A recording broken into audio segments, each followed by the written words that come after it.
సిలువలో వేలాడే నీ కొరకే సిలువలో వేలాడే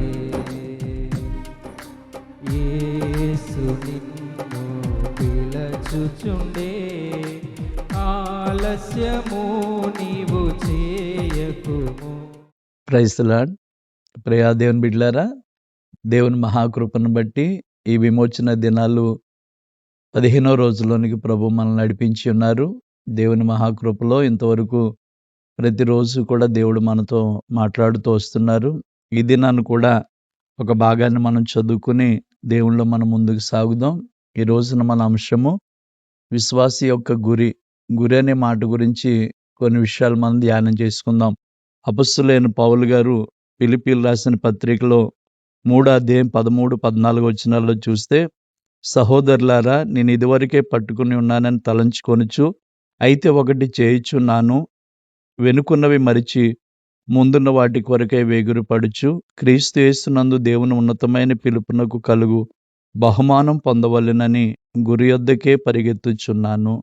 ఈ చదువుబడిన వాక్య భాగాన్ని మనం గమనించినట్లయితే, అపొస్తలుడైన పౌలు ఫిలిప్పీలోని సంఘానికి రాస్తూ వెనుకున్న వాటిని మరచి ముందున్న వాటి కొరకు పరిగెత్తుచున్నాను, గురి యొద్దకు పరిగెత్తుచున్నాను అంటున్నాడు. మన జీవితంలో ఒక గురి కలిగి మనము నడిచినట్లయితే, ఒక గురి కలిగి మనం జీవించినట్లయితే మన జీవితాల్లో ఒక ఉన్నతమైన బహుమానాన్ని మనం పొందుకోగలమని దేవుని వాక్యం సెలవిస్తూ ఉంది. గురి యొద్దకు పరిగెట్టాలంటే మొదట మనం వెనుకున్న వాటిని మరిచే వారిగా ఉండాలని దేవుని వాక్యం సెలవిస్తూ ఉంది. చూడండి, 1 కొరింథీ 9వ అధ్యాయం 26వ వచనంలో చూసినట్లయితే పౌలు కొరింథీ సంఘంతో మాట్లాడుతూ చక్కని మాట అంటాడు.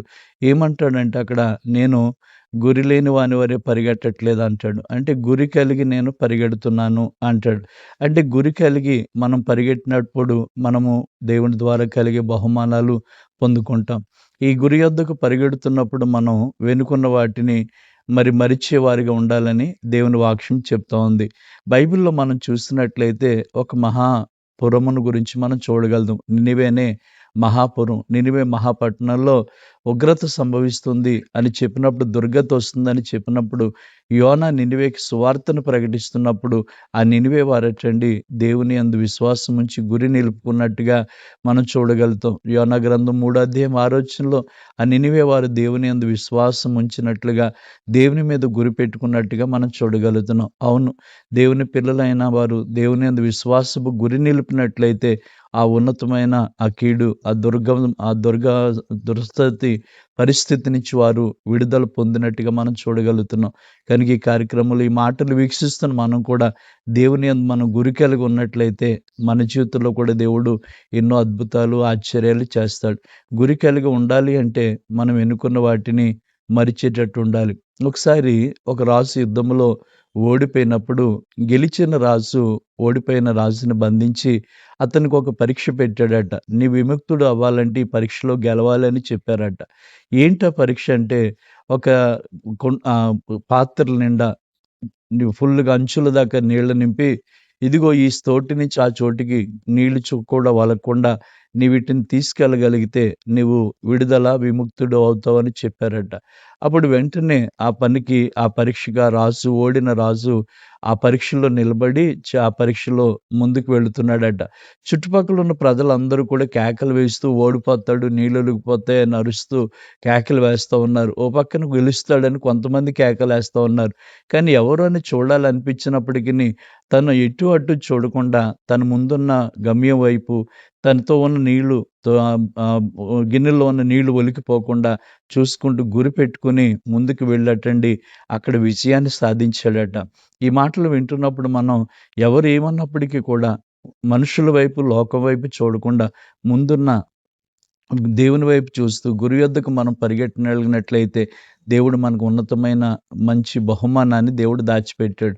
కనుక ఈ లోకమును వైపు చూడకుండా గురి యొద్దకు మనం పరిగెడితే, వెనుకున్న వాటిని మరిచి పరిగెడితే ఆయన ద్వారా కలిగే గొప్ప బహుమానాన్ని మనం స్వతంత్రించుకోగలుగుతాం. కనుక ఈ విశ్వాసపు గురి నుంచి ఎవరు తొలగిపోకుండా విశ్వాసపు గురిలో ముందుకు సాగి ఆయన ద్వారా కలిగే ఉన్నతమైన బహుమానం పొందాలని దేవుని పేరట మీకు తెలియజేస్తూ, దేవుడి మాటలు మన వెనుకల్లో దీవించి ఆశీర్వదించును గాక. ఆమేన్. ప్రార్థన చేసుకుందాం. ప్రేమ కలిగిన తండ్రి, పరిశుద్ధుడా, విమోచన దినాలు ఈ 15వ రోజున మీరు మాతో మాట్లాడుతూ గురి అనే మాటను మా ఎదుట పెట్టి విశ్వాసపు గురి కలిగి ఉండాలని, నినివే ప్రజలు మహా దుర్గతిలో ఉన్నప్పుడు పరిస్థితుల్లో దేవుడా నీ యందు విశ్వాసపు గురి నిలిపి వారు ఎలాగ విడుదల పొందారో మేము కూడా నీ యందు గురి నిలిపినట్లయితే ఉన్నతమైన పిలుపునకు తగిన బహుమానం మేము పొందగలమని, అయ్యా ఇదిగో తండ్రి నీ మీద గురి నిలిపినప్పుడు తండ్రి నాయనా ఓ బహుమానాన్ని పొందుకుంటామని మీరు మాతో మాట్లాడారు. ఈ లోకం వైపైనను లోకములో ఉన్న వాటినైనను మరిచి నీ వైపు చూస్తూ గురి యొద్దకు పరిగెట్టి నీ బహుమానం పొందేవారిగా ప్రతి ఒక్కరిని ఉంచమని, అయ్యా ప్రతి వారి జీవితంలో నువ్వు మేలు చేయమని యేసు నామమున అడుగుచున్నాము తండ్రి. ఆమేన్.